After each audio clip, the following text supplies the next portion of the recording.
এই হচ্ছে পদ্মা নদী। তো আমরা এখন পদ্মা নদী মাওয়া আছি। এই যে দেখতে পাচ্ছেন পদ্মা সেতু, এবং এই পদ্মা সেতুর পাশে আমরা এই যে দাঁড়িয়ে আছি।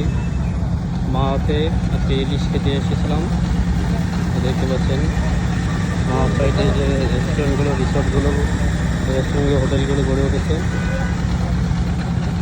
তো দেখতে পাচ্ছেন কত সুন্দর জায়গাটা, আসলে অস্থির জায়গা, সেই জায়গা। এই যে আপনি দেখতে পদ্মা সেতু, দেখতে পাচ্ছেন পদ্মা সেতু করাটা, এটা কিন্তু একটা অন্যরকম দেখলাম।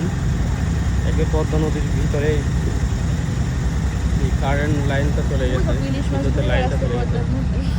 আর এই যে ইলিশ মাছ ধরছে এখানে। হ্যাঁ, খুবই সুন্দর আকাশের ওয়েদার দেখেন আজকে। বৃষ্টি হয়ে গেল, তারপরে এখন